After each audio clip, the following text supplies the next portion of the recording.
beginning with. There are three kinds of words in Arabic: an ism, a fi'l, and a harf. An ism is a person, place, thing, idea, adjective, adverb, or more. A fi'l is a word stuck in either the past tense, the present tense, or the future tense. A harf is a word that makes no sense unless another word comes after it. When we started studying the ism, we discussed that the ism has four properties: status, number, gender, and type. When we studied status, the first of them, the first lesson under it was the forms of status: rafa, or nasb, or jar. We discussed at the time that rafa has two jobs. One job is that it's the doer. The other job is it's the default. If you have no reason to make it anything else, leave it in the rafa form. Nasb has two jobs, which is either it's the detail of a fi'l, the object of a verb, or it's beat up by a harf of nasb, which we'll come to a little bit later. Jar also has two jobs. It's either after an of, which is a mudaf ilayh, as we will see later on, or it comes after a harf of jar. So that's your forms of status: rafa, nasb, jar. The second lesson we studied under status was how to tell status.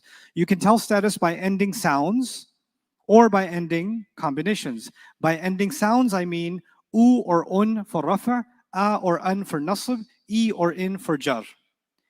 And by ending combinations, I mean ani or a for two rafa, aini or ay for two nasb, aini or ay for two jar, una or u for plural rafa, ina or e for plural nasb, ina or e for plural jar, and then atun or atu for plural feminine rafa, atin or ati for plural feminine nasb, and atin and ati for plural feminine jar. This is what I meant by ending sounds and ending combinations. The third note I put there was pronouns are rebels. What that means is the independent ones are rafa, and only the attached ones can be considered nasb or jar, but more on that a little bit later. Okay, then we talked about light status versus heavy status.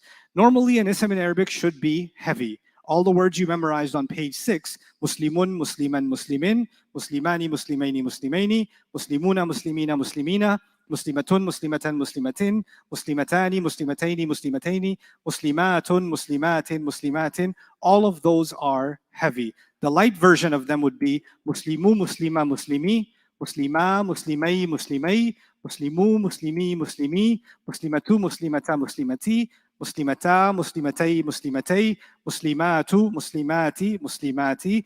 We have only 4 reasons in Arabic to make an ism light. Otherwise, it should be normally heavy.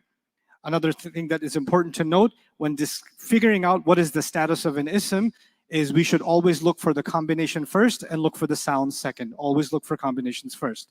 The 4 reasons for an ism to be light are either it's a mudaf, because a mudaf always has to be light, no alif lam, or it is someone you're calling, ya Karimu, ya Zaidu, etc., etc. The one you're calling has to become light. Incidentally, it's in your notes, but I didn't teach it to you. When you call someone who's a mudaf, then they also have to be nasb.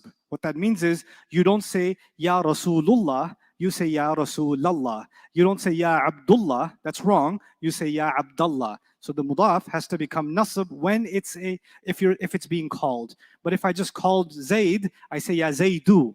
I leave him rafa. Again, if I call someone who's a what? A mudaf. Like Allah's name is Rabbul Alameen. Rabbul Alameen. But when I call him, I don't say ya Rabbul Alameen. I say ya Rabbal Alameen. Ya Rabbal Alameen. Or Allah, one of Allah's names is a mudaf ilayh, Arhamar Rahimin, or Ahkam al Hakimin. When I call him, I say Ya Ahkam al Hakimin. Ya Ahkama al Hakimin. Ya Arhama al Rahimin. But if I just call him directly with just one of his names, like Rahim, I say Ya Rahimu. Ya Rahimu. So the only time that becomes nasab is if it's a mudaf. Anyway, so the first reason, once again, just to recap, the first reason was for an ism to be light is a mudaf. The second is if you're calling them. The third is absolutely no. So la ilaha is light. La rayba fihi is light. La ikraha fi din is light. This is called la an-nafiya lil jins. Absolute categorical no in Arabic. And then the final reason why an ism should be light is that it's partly flexible. The technical term in Arabic is al-mamnu' min as-sarf. Urdu books of grammar call it ghayru munsarif. That doesn't matter. We call it partly flexible. I told you there are 2 things wrong with a partly flexible. One, it always has to be light. And two, it cannot take the E sound, U, A, A. Ibrahimu, Ibrahima, and Ibrahima. There are 7 different kinds of partly flexibles, but in this course, I only made you responsible for 2 of them, which are places and non-Arabs. A place could be Arab and still be partly flexible, like Makkatu, Makkata, Makkata, or Yathribu, Yathriba, Yathriba. And the only exception to this, if it's a foreign name, like Ibrahim is a foreign name, Yusuf is a foreign name, it's not Arab name, but if a foreign name becomes fully flexible, the only way it can do that if it's made up of 3 letters, like Nuhun, Nuhun, Nuhan, Nuhin, or Lutun, Lutan, Lutin, or Adnun, a location, Adnun, Adnan, and Adnin. So that can happen. An exception to this exception, which I didn't teach in this class, is actually the word for Egypt. Misru, Misra, Misra. Even though it's 3 letters, it's still partly flexible. I didn't drop that bomb on you earlier, but now it's time for you to deal with the pyramids. So Misru, Misra, and Misra. And the reason for that is actually the word Misr is an Arabic word already, which means countryside. And then Misr is also the word for a non-Arab land, Egypt. So there was a confusion between the Misr, the word that's Arabic, and Misr, the word that's not Arabic. So even though it's 3 letters, making it fully flexible would confuse it with the actual generic Arabic word, Misrun. So the Quran, when you see the word Misr in the Quran and it's fully flexible, that refers to countryside. And when you see the word Misr in the Quran and it's partly flexible, that refers to the land of Egypt. So ihbitu misran fa inna lakum ma sa'altum in Surah Al-Baqarah is just any countryside. But alaysa li mulku Misra, light, partly flexible. Misra, that's referring to what? Egypt. Okay, so that's the difference between them. Once again, now I'm going to go briefly. We said the forms of status, rafa' nasab jar. We so far said sounds and combinations for how to tell status, and pronouns are rebels. Then the third was light status versus heavy status, and the 4 reasons a word should be light. And then finally, we talked about the flexibility of status, fully flexible, partly flexible, and non-flexible. The vast majority of words in the Arabic language are fully flexible. That's what you learned on page 6, ending sounds and ending combinations. That's the whole system. Non-flexible words are a handful of words in Arabic that don't change whether they're rafa' or nasab or jar. The wrong thing to say is they are not rafa', nasab, or jar. The right thing to say is they do not show rafa' or nasab or jar. They do have a status, they just cannot show it to you. An easy example of non-flexible words is words that end with alif, like Isa or Huda or Hadha. Once they end with alif, you can't do anything. But it's not limited to that, there are others too. That leaves us with the partly flexible category. And again, we covered this already, but just to remind you, partly flexibles for you right now are places and non-Arabs. The rafa version is u, the nasab version is a, and the jar version is also a. Incidentally, going back on light and heavy, one important reminder is when you put al on a word, like al-muslimu, then we no longer care about the question of light versus heavy, but you should know how to say the Muslim chart with al on it, because it's different from the light chart and it's different from the heavy chart. It's its own identity. So let's go through that. Al-muslimu, al-muslima, al-muslimi, al-muslimani, al-muslimaini, al-muslimaini, al-muslimuna, al-muslimina, al-muslimina, al-muslimatu, al-muslimata, al-muslimati, al-muslimatani, al-muslimataini, al-muslimataini, al-muslimatu, al-muslimati, al-muslimati. In other words, the extra noons on the combinations stay, the tanweens go away. That's with al. Okay, that was our study of status. Then we went on to the study of number. With the singular, we already know. The pair is ani, aini, aini, we already know. The issue with number study was the 5 kinds of plurals. That's really where the meat of the subject was, 5 kinds of plurals. The first kind of plural is the masculine plural, una, ina, ina, which you memorized as muslimuna, muslimina, muslimina.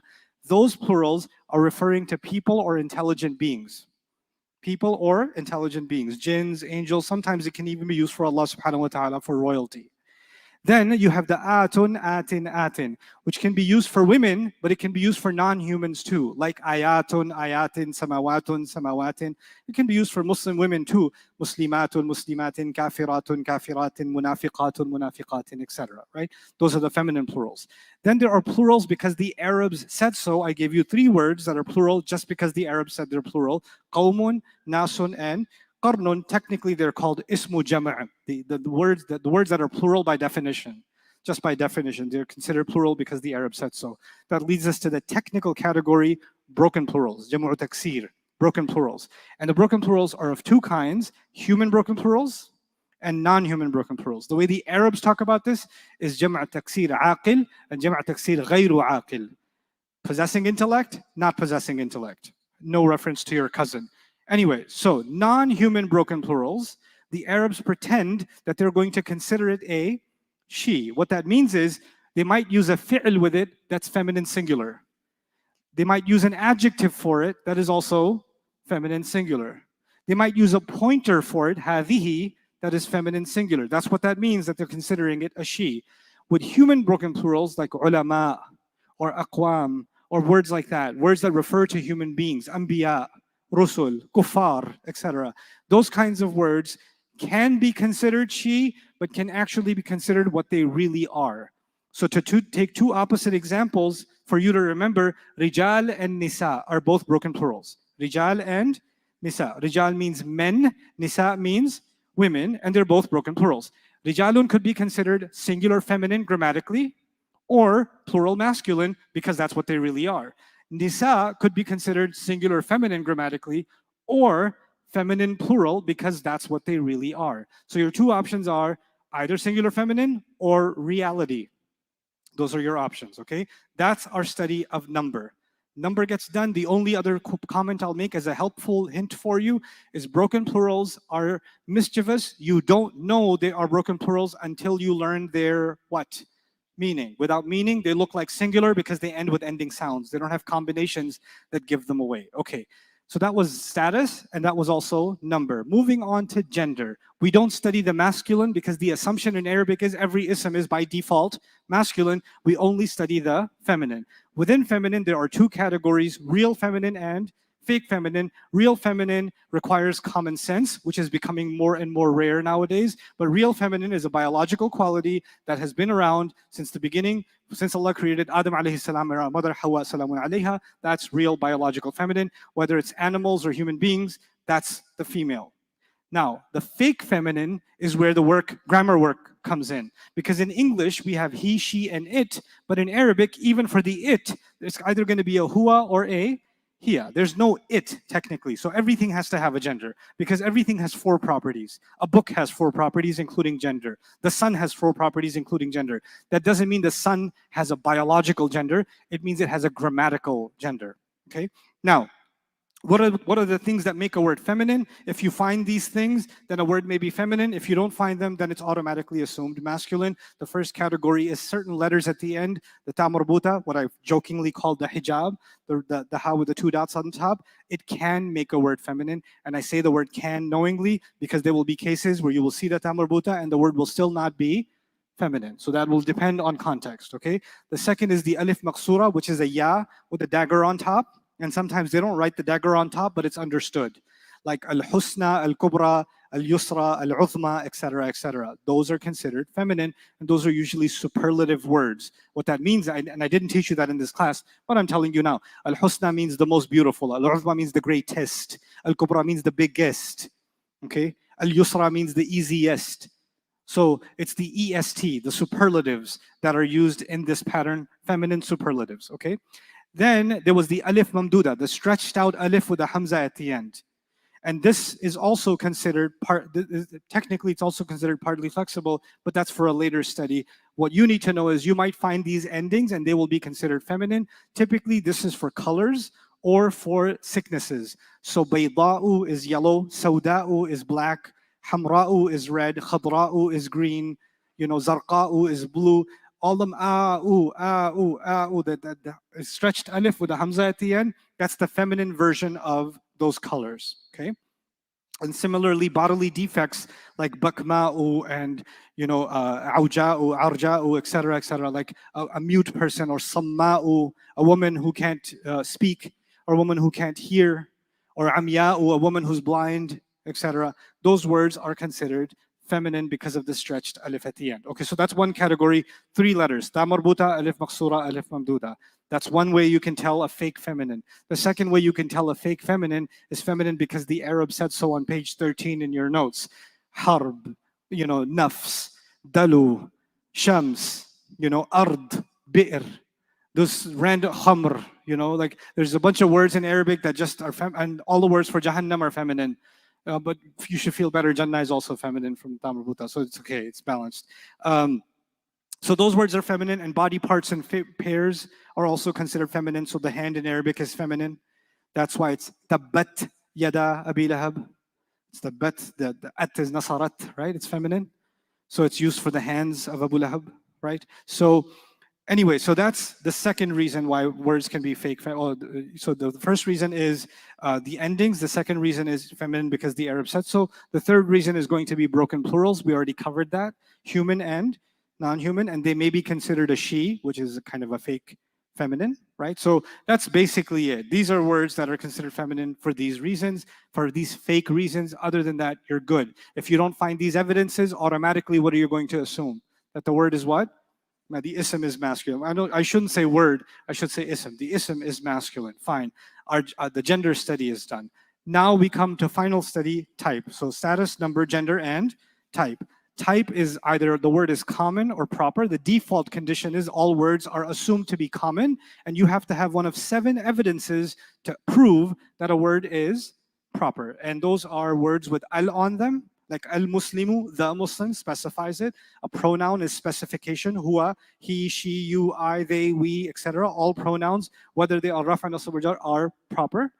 Pointers are all proper, hada, hadani, haulai. Since we're on this, we should go through this. The pronouns are huwa, huma, hum, hiya, huma, hunna, anta, antuma, antum, anti, antuma, antunna, ana, nahnu. The attached version of huwa is hu or he, huma, huma, hum, hum, hiya, ha, huma, huma, or hima, hunna, hunna, or hinna, anta, ka, antuma, kuma, antum, kum, antiki, antuma, kuma, antunna, kunna, ana, ni, or e, and nahnu, na. Huwa means he, huma is both of them, hum is they, hiya is she, huma is both of them, hunna is them ladies. Anta is you, antuma both of you, antum all of you, anti the feminine you, antuma both of you ladies, antunna you all women, ana is I, and nahnu is we. The independent ones are all rafa status. The attached ones can only be nasab or jar. If they're attached to a harf of nasab, they're nasab. If they're attached to a fi'il, they're also nasab. If they're attached to a harf of jar, they're jar. And if they're attached to an ism, they're also jar. 4 situations, 2 nasab situations, 2 jar situations. That's your pronoun story. Then you get to pointers, which are also proper. Pointers are hadha, hadani, haulai, hadihi, hatani, haulai, dhalika, dhanika, ulaika, tilka, tanika, ulaika. They are on page 30 in your notes, as opposed to page 18, which was for the pronouns. By the way, the pages you must memorize for this class to excel in this material are pages 6, 18, 27, 28, 30, 33, 39, 45, and 47. You need to know those pages. And those are, we've already done 6. 18 is the pronouns, 27 is the harf of jar, 28 is the harf of nasab, and then 30 is the pointers, 33 is the past tense, 39 is the present tense, 45 is the light harf, 47 is the lightest harf. That's the stuff you're supposed to, it's just 9. It's just 9. That means 9 days. That's all that means. So stop crying about it, okay? So many pages. No, it's not. It's very little stuff, okay? So anyway, so pointers are always proper. And then alladhi, alladhani, alladhina, allati, allatani, allati, allai, allawati, which you don't know yet, but that's okay. They're called the ism mawsul. They are also considered always proper. When you call someone, it's always proper, using the word ya, right? What am I missing? Proper names. We already covered that. And if a mudaf ilayh is proper, then the mudaf becomes proper automatically. These are the words that are proper. Anything other than this will automatically be assumed to be common. General big words in Arabic, the easy way to tell if they're common or proper: 1, you don't see alif lam; 2, they're not a mudaf. When you see those 2 things, chances are this word's common.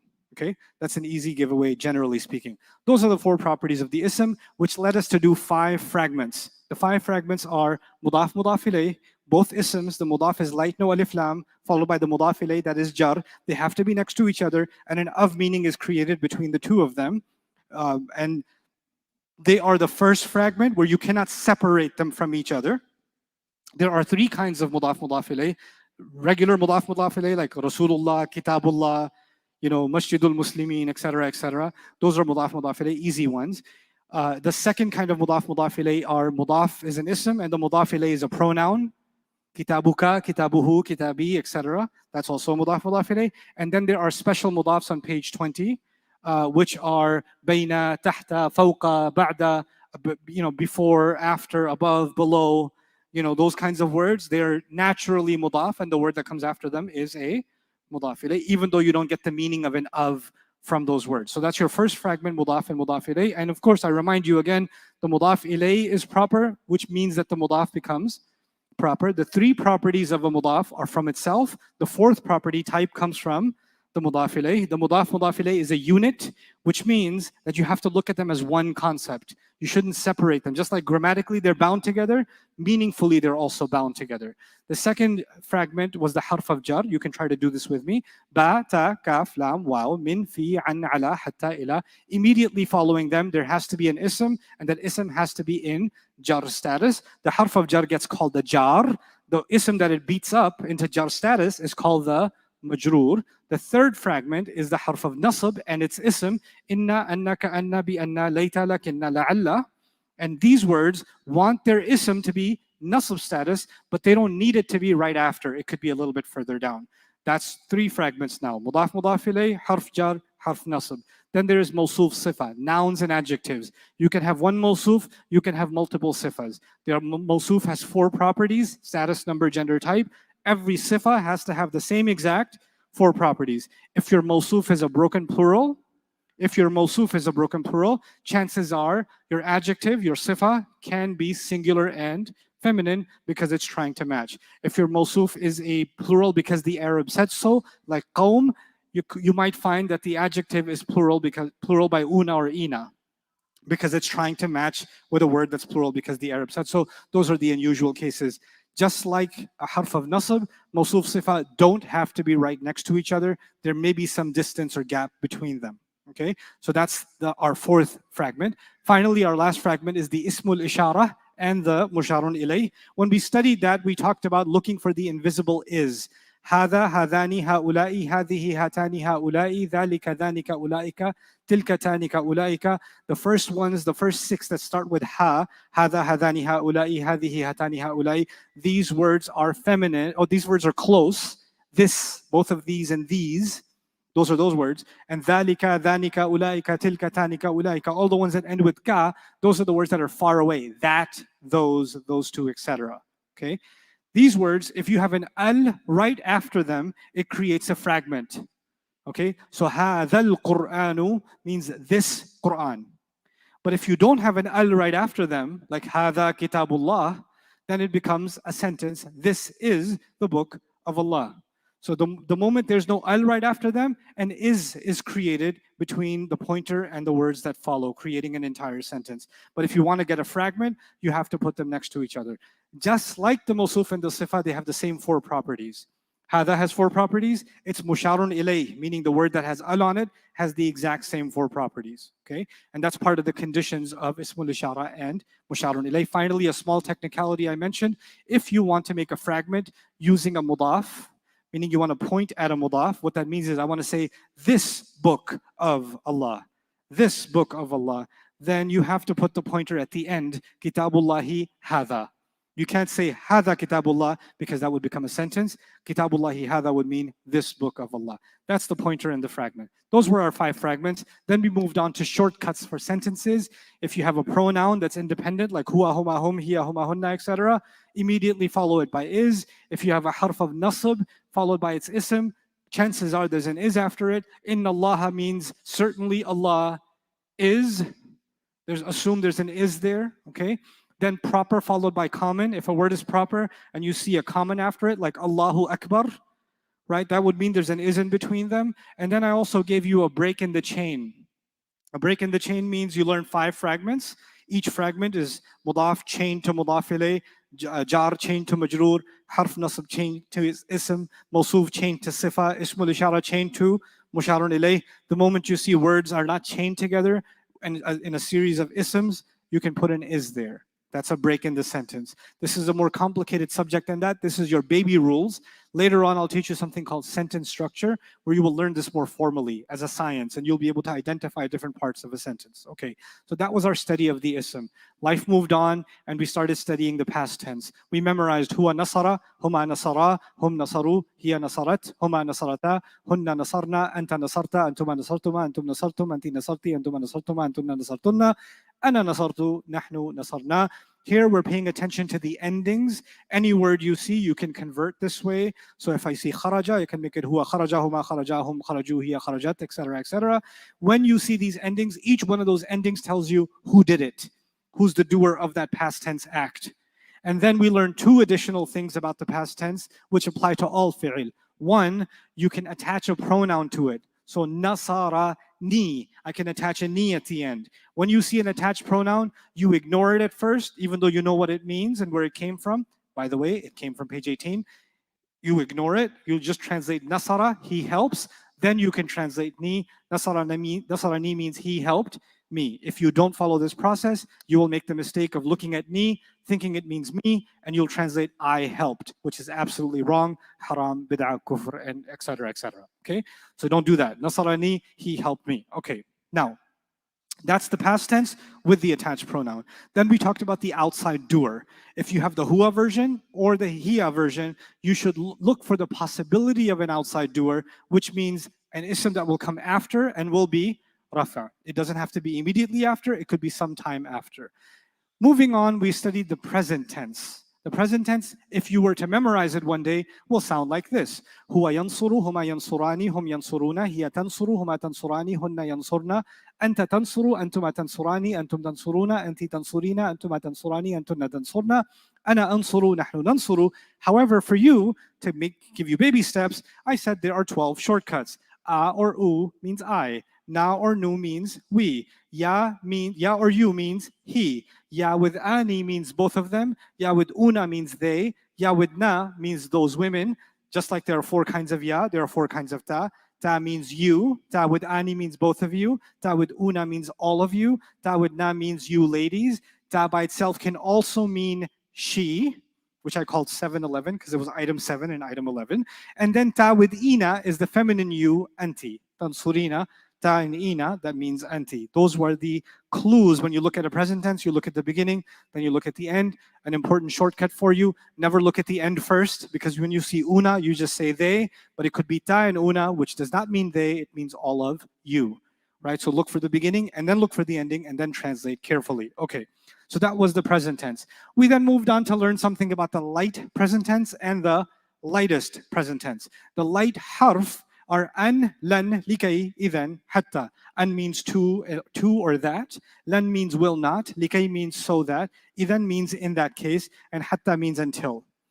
Then the lightest harf are in, lam, lamma, and li. In means if. Lam means did not. Lamma means not yet. And li means should. Above in the light harf, likay can be said in 3 ways. You can say likay, you can say li, and you can also say kay. Below, li, which means should, when it comes with a wa or a fa, it sounds like wal and fal. Wal and fal, which still means should. Now, how do you make yansuru or tansuru or ansuru light? You make it yansura, tansura, ansura. How do you make them lightest? Yansur, tansur, ansur. How do you take words that have a noon at the end, like yansurani and yansuruna? How do you make them light? You get rid of the noon. Yansurani becomes yansura. Yansuruna becomes yansuru. And that's the exact same thing you do when you make them L+, meaning lightest. So yansurani, the light version is yansura. The lightest version is also yansura. Yansuruna, the light version is yansuru. The lightest version is also yansuru, and so on. But there are 2 words on page 39 in those conjugations, ya with na and ta with na, which means those women and you women, they do not change. The normal version is yansurna, the light version is yansurna, the lightest version is also yansurna. The normal, light, and lightest is all tansurna, tansurna, tansurna. That was normal, light, and lightest when it comes to the present tense. The same formula applies. You can have an attached pronoun, ignore the attached pronoun, figure out the beginning, then attach the pronoun. You can also have the same thing, the huwa or the hiya version can be used, and you can have an outside doer. the same way that we used to have for the past tense. So an outside fa'il can also happen with the present tense. Then we talked about forbidding and commanding. And I gave you a list of common sense rules for forbidding and commanding. We won't go over that, but I will tell you the rules. The rule for forbidding is la, followed by the lightest present tense in the second person. Lightest present tense in the second person. لا تنصر, أنت لا تنصر, don't help. أنتما لا تنصرا, neither of you should help. أنتم لا تنصروا, don't help, all of you. أنتِ لا تنصري, like the angels told Maryam, لا تحزني, don't be sad, Maryam, لا تحزني. Because he's feminine, so it's ta'an'ina, so it becomes لا تحزني, okay? Or Allah told Adam and Hawa, don't go near the tree. أنتما لا تقربا هذه الشجرة. Okay? But when he told us to stay away from the money of the orphan, which is تقربون, he said لا تقربوا مال اليتيم. لا تقربوا, all of you stay away from, don't go near the money of the orphan, right? So that's forbidding. When it comes to commanding, things get a little bit more tricky. You're still using the anta versions. You're going to make it the lightest at the end. You're going to remove the ta from the beginning. When you remove the ta from the beginning, one of two things will happen. One, you can read the word and you're fine. Like tujahidu becomes jahid. You're good. That's a command. Or you remove the word, like taqra'u becomes qra'. And now you can't read it, so you have to add an alif. And once you add an alif, that alif can only have one of two sounds, u or e, which will be determined by the second last letter. If the second last letter has u on it, that alif will get an u. If it has anything else, it will get an e. So in the case of qra', it will become iqra'. Those were all the rules you learned in this class.